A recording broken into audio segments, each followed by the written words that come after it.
ನಮಸ್ಕಾರ. ಇಂದಿನ ಈ ಆಳವಾದ ವಿಶ್ಲೇಷಣೆಗೆ ಅತ್ಯುತ್ಸಾಹದ ಸ್ವಾಗತ. ನಾವು ಪ್ರತಿನಿತ್ಯ ಬೆಳಿಗ್ಗೆ ಎದ್ದು ಪೂಜೆ ಪುನಸ್ಕಾರ ಮಾಡ್ತೀವಿ, ಮಂತ್ರ ಪಠಿಸ್ತೀವಿ ಅಲ್ವಾ? ಅದೊಂದ್ ರೀತಿ ನಮ್ಮ ದಿನಚರ್ಯ ಆಗ್ಬಿಟ್ಟಿದೆ. ಹೌದು, ಅದೊಂದು ಅಭ್ಯಾಸ ಆಗ್ಬಿಟ್ಟಿದೆ ನಮಗೆ. ಖಂಡಿತ. ಆದ್ರೆ ಈ ಆಚರಣೆಗಳ ಬಗ್ಗೆ ನಮ್ಮೆಲ್ಲರ ಮನಸ್ಸಿನಲ್ಲಿ ಒಂದು ಅಲಿಖಿತ ಕಲ್ಪನೆ ಇರುತ್ತೆ. ಅಂದ್ರೆ ಇದೊಂದ್ ರೀತಿ ಯಂತ್ರದ ತರಹ ಕೆಲಸ ಮಾಡುತ್ತೆ ಅಂತ ನಾವು ಅಂದ್ಕೊಂಡಿದೀವಿ. ನಿಜ. ಒಂದು ಶ್ಲೋಕನ ಇಂತಿಷ್ಟೇ ಬಾರಿ ಹೇಳಿದ್ರೆ ನಮಗೆ ತಕ್ಷಣ ಏನೋ ಒಂದು ಲಾಭ ಸಿಗ್ಲೇಬೇಕು ಅನ್ನೋ ಲೆಕ್ಕಾಚಾರ ನಮ್ದು. ಅದೇ, ಕಾಯಿಲೆ ಬಂದ್ರೆ ಮಾತ್ರೆ ನುಂಗಿದ ತಕ್ಷಣ ಜ್ವರ ಕಡಿಮೆ ಆಗತ್ತಲ್ವಾ? ಆ ಮಟ್ಟಿಗೆ ಭೌತಿಕವಾಗಿ ಈ ಪ್ರಾಚೀನ ಆಚರಣೆಗಳನ್ನ ನಾವು ನೋಡೋದಕ್ಕೆ ಶುರು ಮಾಡಿದೀವಿ. ನಾವು ಈ ಆಳವಾದ ಪರಂಪರೆಯನ್ನ ಕೇವಲ ಲಾಭ ನಷ್ಟ ಅನ್ನೋ ಚೌಕಟ್ಟಿನಲ್ಲಿ ಬಂಧಿಸ್ಬಿಟ್ಟಿದೀವಿ. ಮಾಡಿದ್ರೆ ಪುಣ್ಯ, ಬಿಟ್ರೆ ಪಾಪ ಅಷ್ಟೇ. ಇದು ನಮ್ಮ ತಪ್ಪು ಕೂಡ ಅಲ್ಲ ನೋಡಿ. ನಮಗೆ ಕಣ್ಣಿಗೆ ಕಾಣೋ ವಿಷಯಗಳನ್ನ ಗ್ರಹಿಸೋದು ಸುಲಭ. ಆದರೆ ಈ ಆಚರಣೆಗಳ ಹಿಂದಿರುವ ಆ ಅದೃಶ್ಯವಾದ ಮಾನಸಿಕ ಪ್ರಪಂಚದೊಳಗೆ ನಾವು ಕಾಲಿಟ್ಟಾಗ ಮಾತ್ರ ಇದರ ಅಸಲಿ ಉದ್ದೇಶ ನಮಗೆ ಅರ್ಥ ಆಗೋದಕ್ಕೆ ಶುರುವಾಗುತ್ತೆ. ಖಂಡಿತ.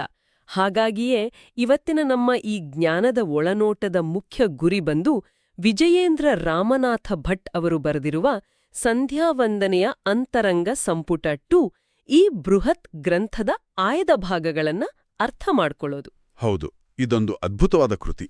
ಆದ್ರೆ ನಾವು ಇದನ್ನ ಕೇವಲ ಒಂದು ಧಾರ್ಮಿಕ ಚರ್ಚೆಯಾಗಿ ನೋಡ್ತಾ ಇಲ್ಲ.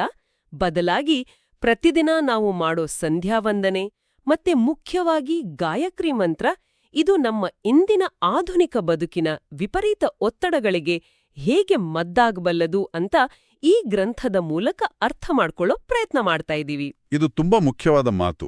ಯಾಕಂದ್ರೆ ಈ ಗ್ರಂಥ ಕೇವಲ ಏನು ಮಾಡಬೇಕು ಅಂತ ಹೇಳೋ ಪಟ್ಟಿ ಅಲ್ಲ, ಬದಲಾಗಿ ಏಕೆ ಮಾಡಬೇಕು ಅಂತ ವಿವರಿಸುವ ಜ್ಞಾನಯೋಗ. ಅಂದ್ರೆ ಆಚರಣೆಯ ಹಿಂದಿನ ಕಾರಣ. ನಿಖರವಾಗಿ. ನಾವು ಬಾಹ್ಯವಾಗಿ ಒಂದು ಆಚರಣೆ ಮಾಡುವಾಗ ನಮ್ಮ ಒಳಗಿನ ಮಾನಸಿಕ ಸ್ಥಿತಿ ಹೇಗಿರಬೇಕು ಅನ್ನೋದ್ರ ಮೇಲೆ ಈ ಸಂಪುಟ ಸಂಪೂರ್ಣವಾಗಿ ಬೆಳಕು ಚೆಲ್ಲುತ್ತೆ. ಒಳಗಿನ ಅರಿವಿಲ್ದೆ ಮಾಡಿದ್ರೆ ಅದು ಬರೀ ಒಂದು ದೈಹಿಕ ವ್ಯಾಯಾಮ ಆಗತ್ತೆ ಅಷ್ಟೇ. ಇಂದಿನ ನಮ್ಮ ವಾಸ್ತವ ನೋಡಿದ್ರೆ ಇದು ತುಂಬಾ ಚೆನ್ನಾಗಿ ಅರ್ಥ ಆಗುತ್ತೆ. ನಮ್ಗೆ ಆರಾಮಾಗಿ ಕೂತು ಇದೆಲ್ಲ ಮಾಡೋಕೆ ಸಮಯ ಎಲ್ಲಿದೆ ಹೇಳಿ? ಸಮಯ ಇಲ್ಲ, ಮತ್ತೆ ಆತುರಾತುರವಾಗಿ ಮುಗಿಸೋ ಧಾವಂತ ಬೇರೆ. ಅದೇ, ಬಾಯ್ಪಾಠ ಮಾಡಿದ ಶ್ಲೋಕಗಳನ್ನ ಯಾಂತ್ರಿಕವಾಗಿ ಒಪ್ಪಿಸ್ತೀವಿ, ಗಡಿಯಾರ ನೋಡ್ಕೊಂಡು ಕೆಲ್ಸಕ್ಕೆ ಓಡ್ತೀವಿ. ನಾವು ಹೇಳ್ತಾ ಇರೋ ಮಂತ್ರದ ಒಂದು ಅಕ್ಷರದ ಅರ್ಥ ಕೂಡ ನಮ್ಗೆ ಗೊತ್ತಿರಲ್ಲ. ಹೌದು, ಇದೊಂದು ದೊಡ್ಡ ದುರಂತ. ಇದನ್ನ ಸ್ವಲ್ಪ ಬಿಡಿಸಿ ನೋಡೋಣ. ಇದು ಹೇಗಿದೆ ಅಂದ್ರೆ, ನಮ್ಮ ಸ್ಮಾರ್ಟ್ಫೋನ್ನಲ್ಲಿ ದಿನಾ ಬರೋ ಸಾಫ್ಟ್ವೇರ್ ಅಪ್ಡೇಟ್ನ ಕೇವಲ ಕ್ಲಿಕ್ ಮಾಡಿ ಮರೆತ ಹಾಗೆ. ಓಹೋ, ಒಳ್ಳೆ ಹೋಲಿಕೆ ಇದು. ಆ ಅಪ್ಡೇಟ್ ಒಳಗೆ ಫೋನನ್ನ ಉತ್ತಮಗೊಳಿಸುವ ಯಾವೆಲ್ಲ ಹೊಸ ಫೀಚರ್ಗಳಿವೆ ಅಂತ ನಾವು ಓದಿ ನೋಡೋದೇ ಇಲ್ವಲ್ವಾ? ಹಾಗೆಯೇ ಈ ಪ್ರಾಚೀನ ಆಚರಣೆಗಳ ಅರ್ಥವನ್ನ ನಾವು ಸಂಪೂರ್ಣವಾಗಿ ಮರೆತಿದ್ದೀವಿ. ಆ ಸ್ಮಾರ್ಟ್ಫೋನ್ ಹೋಲಿಕೆನೆ ಮುಂದುವರಿಸೋದಾದ್ರೆ, ನಾವು ಆ ಅಪ್ಡೇಟ್ನ ಒಳ ಹೊಕ್ಕು ನೋಡದೆ ಸುಮ್ಮನೆ ಒಪ್ಕೊಳ್ತಾ ಹೋದ್ರೆ ಒಂದಿನ ಫೋನ್ ತನ್ನ ಕಾರ್ಯಕ್ಷಮತೆಯನ್ನೇ ಕಳ್ಕೊಳ್ಳುತ್ತೆ. ನಮ್ಮ ಮನಸ್ಸು ಕೂಡ ಹಾಗೇನೆ. ನಿಜ. ಈ ಗದ್ದಲದ ಬದುಕಿನಲ್ಲಿ ಮನಸ್ಸು ಸಮತೋಲನೆ ಕಳ್ಕೊಳ್ಳುತ್ತೆ. ಮತ್ತೆ ಇಲ್ಲಿ ನಾವು ಗಮನಿಸಬೇಕಾದ ಇನ್ನೊಂದು ಮುಖ್ಯ ಅಂಶ ಇದೆ. ಈ ಗ್ರಂಥ ಬರೆದ ಲೇಖಕರ ಹಿನ್ನೆಲೆ. ಹೌದು, ಅವರ ಬಗ್ಗೆ ನಾವು ಮಾತಾಡಲೇಬೇಕು.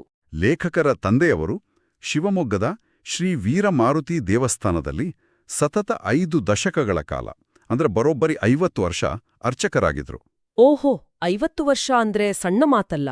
ಪ್ರತಿದಿನ ಒಂದೇ ರೀತಿಯ ಆಚರಣೆ ಮಾಡೋದು ಅಂದ್ರೆ ಆ ವಾತಾವರಣದಲ್ಲೇ ಬೆಳೆದ ಲೇಖಕರಿಗೆ ಇದರ ಬಗ್ಗೆ ಎಂತಹ ಒಳನೋಟ ಇರಬಹುದು ಅಂತ ಊಹಿಸಬಹುದು. ಖಂಡಿತ.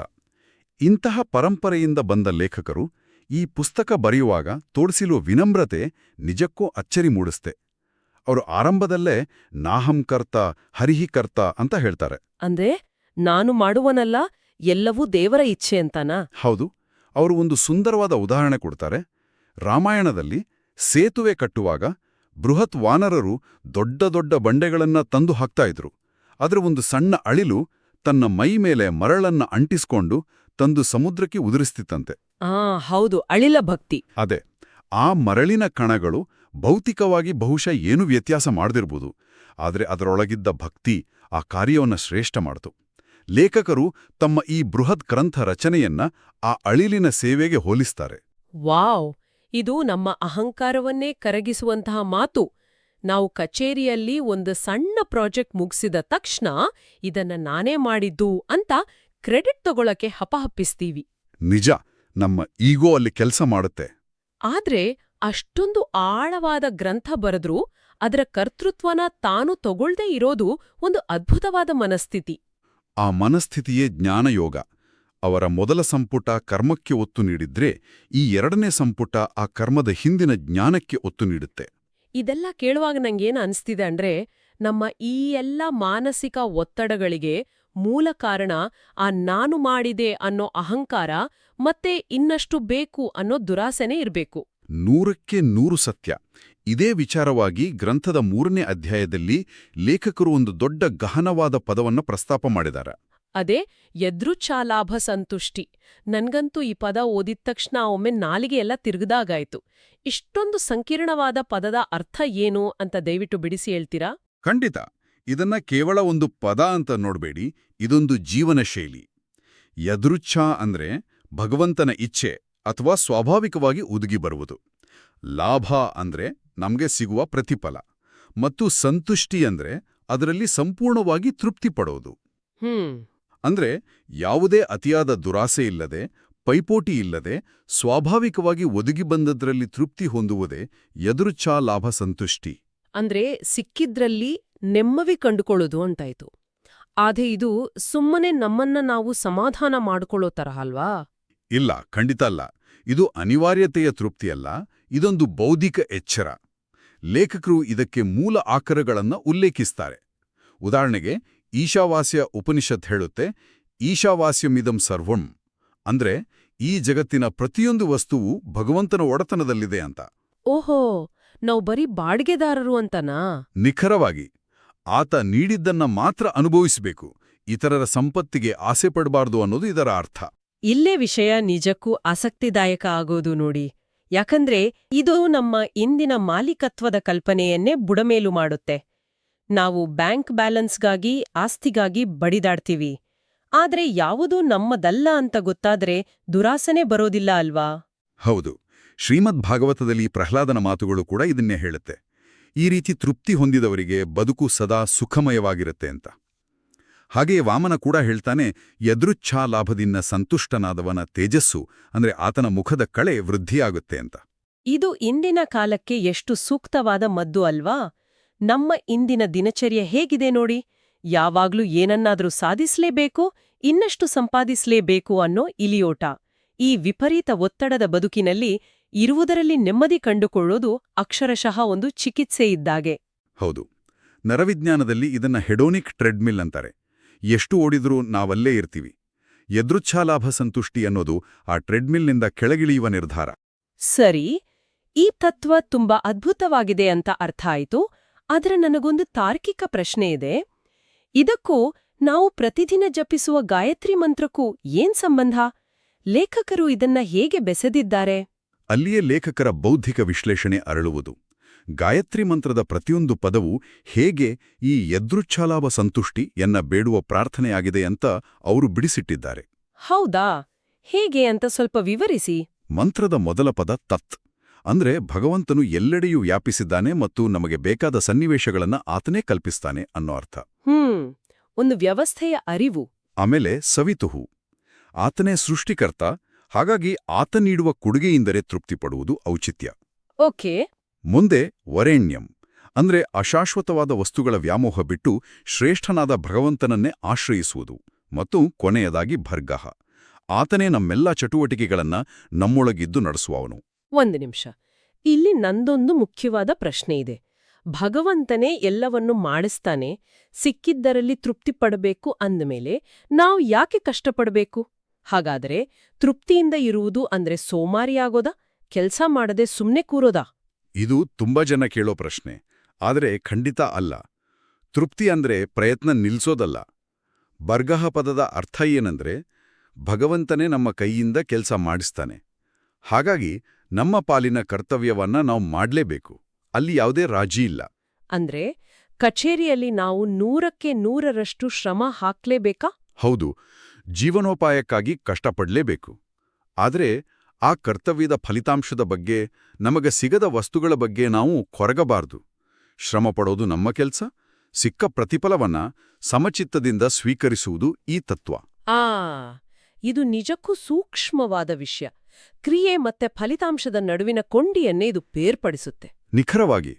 ಇದು ನಮ್ಮನ್ನ ವಿಪರೀತ ನಿರೀಕ್ಷೆಗಳ ಒತ್ತಡದಿಂದ ಕಾಪಾಡುತ್ತೆ. ಹಾಗಾದ್ರೆ ಗಾಯತ್ರಿ ಮಂತ್ರದ ಕೊನೆಯ ಭಾಗ ಧಿಯೋ ಯೋ ನಃ ಪ್ರಚೋದಯಾತ್ ಅನ್ನೋದು ಈ ಪ್ರಕ್ರಿಯೆಯಲ್ಲಿ ಹೇಗೆ ಕೆಲಸ ಮಾಡುತ್ತೆ?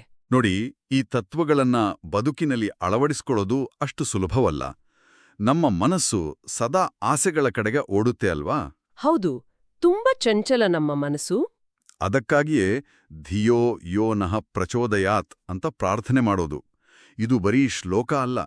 ಈ ಯದೃಚ್ಛಾಲಾಭ ಸಂತುಷ್ಟಿ ಅನ್ನೋ ಮೌಲ್ಯವನ್ನ ನಮ್ಮ ಬದುಕಿನಲ್ಲಿ ಅಳವಡಿಸಿಕೊಳ್ಳಲು ಬೇಕಾದ ಬುದ್ಧಿಯನ್ನ ಅಥವಾ ಪ್ರೇರಣೆಯನ್ನ ದಯಪಾಲಿಸು ಅಂತ ಕೇಳ್ಕೊಳ್ಳುವ ಪ್ರಕ್ರಿಯೆ ಇದು. ಸೊ ಇವೆಲ್ಲದರ ಅರ್ಥ ಏನು ಅಂದ್ರೆ, ನಾವು ದೇವಸ್ಥಾನಕ್ಕೆ ಹೋಗಿ ಹೊಸ ಕಾರು ಕೊಡೋ, ಬಂಗ್ಲೆ ಕೊಡೋ, ಪ್ರಮೋಷನ್ ಕೊಡೋ ಅಂತ ಕೇಳೋದಕ್ಕಿಂತ ಇರುವುದರಲ್ಲಿ ತೃಪ್ತಿ ಪಡುವಂತಹ ಬುದ್ಧಿಯನ್ನು ಕೊಡು ಅಂತ ಬೇಡೋದು ಅತ್ಯಂತ ಶ್ರೇಷ್ಠವಾದ ಪ್ರಾರ್ಥನೆ. ಗಾಯತ್ರಿ ಮಂತ್ರ ನಮ್ಗೆ ಇದನ್ನೇ ಕಲಿಸೋದು. ಅದ್ಭುತವಾಗಿ ಕ್ರೋಢೀಕರಿಸ್ರಿ. ಇದೊಂದು ಮಾನಸಿಕ ತರಬೇತಿ ಇದ್ದಾಗೆ. ನಾವಿಂದು ಕೇವಲ ಒಂದು ಪುಸ್ತಕದ ವಿಮರ್ಶೆ ಮಾಡ್ಲಿಲ್ಲ ಅಲ್ವಾ? ಪ್ರತಿದಿನ ಮಾಡುವ ಒಂದು ಚಿಕ್ಕ ಆಚರಣೆಯ ಹಿಂದೆ ಮನುಷ್ಯನ ದುರಾಸೆಯನ್ನ ನಿಯಂತ್ರಿಸಿ ಆತನಿಗೆ ನೆಮ್ಮದಿ ನೀಡುವ ಎಂತಹ ಅದ್ಭುತವಾದ ತತ್ವ ಅಡಗಿದೆ ಅಂತ ನಾವಿವತ್ತು ತಿಳ್ಕೊಂಡ್ವಿ. ಹೌದು, ಆಧುನಿಕ ಜಗತ್ತಿನ ಮಾನಸಿಕ ಕಾಯಿಲೆಗಳಿಗೆ ಈ ಜ್ಞಾನಯೋಗ ಒಂದು ಅದ್ಭುತ ಔಷಧ. ಖಂಡಿತ. ಈ ಆಳವಾದ ವಿಶ್ಲೇಷಣೆಯನ್ನ ಮುಕ್ತಾಯಗೊಳಿಸುವ ಮುನ್ನ ಕೇಳುಗರನ್ನ ಚಿಂತನೆಗೆ ಹಚ್ಚುವ ಒಂದು ಅಂತಿಮ ಪ್ರಶ್ನೆಯನ್ನ ನಾವು ಬಿಟ್ಟೋಗೋಣ. ಒಮ್ಮೆ ಯೋಚಿಸಿ ನೋಡಿ, ಇಂದಿನ ನಮ್ಮ ಇಡೀ ಆಧುನಿಕ ಆರ್ಥಿಕ ವ್ಯವಸ್ಥೆ ಮನುಷ್ಯ ಎಂದಿಗೂ ತೃಪ್ತನಾಗಬಾರದು, ಇನ್ನಷ್ಟು ವಸ್ತುಗಳನ್ನ ಕೊಳ್ಳುತ್ತಲೇ ಇರಬೇಕು ಅನ್ನೋ ಅಡಿಪಾಯದ ಮೇಲೆ ನಿಂತಿದೆ ಅಲ್ವಾ? ಹೌದು, ಅತೃಪ್ತಿಯೇ ಮಾರುಕಟ್ಟೆಯ ಇಂಧನ. ಒಂದು ವೇಳೆ ಇಡೀ ಜಗತ್ತು ಈ ಯದೃಚ್ಛಾಲಾಭ ಸಂತುಷ್ಟಿಯನ್ನ, ಅಂದ್ರೆ ಇರುವುದರಲ್ಲೇ ತೃಪ್ತಿ ಪಡೋದನ್ನ ನಿಜವಾಗಿಯೂ ಅಳವಡಿಸಿಕೊಂಡ್ರೆ ನಮ್ಮ ಇಂದಿನ ಈ ಆರ್ಥಿಕ ವ್ಯವಸ್ಥೆಯ ಗತಿ ಏನಾಗಬಹುದು? ಅದು ಕುಸಿಯುತ್ತದೆಯೋ ಅಥವಾ ಮನುಕುಲಕ್ಕೆ ನಿಜವಾದ ನೆಮ್ಮದಿ ಸಿಗುತ್ತದೆಯೋ? ಇದು ನಿಜಕ್ಕೂ ನಮ್ಮ ಸಂಪೂರ್ಣ ವ್ಯವಸ್ಥೆಯನ್ನೇ ಪ್ರಶ್ನಿಸುವಂತಹ ಗಹನವಾದ ಚಿಂತನೆ. ನಾವು ಈ ಕುರಿತು ನಮ್ಮದೇ ಆದ ಹುಡುಕಾಟ ನಡೆಸಬೇಕಿದೆ. ಮುಂದಿನ ಮತ್ತೊಂದು ಆಸಕ್ತಿದಾಯಕ ಜ್ಞಾನದ ಒಳನೋಟದೊಂದಿಗೆ ಭೇಟಿಯಾಗೋಣ. ನಮಸ್ಕಾರ. ನಮಸ್ಕಾರ.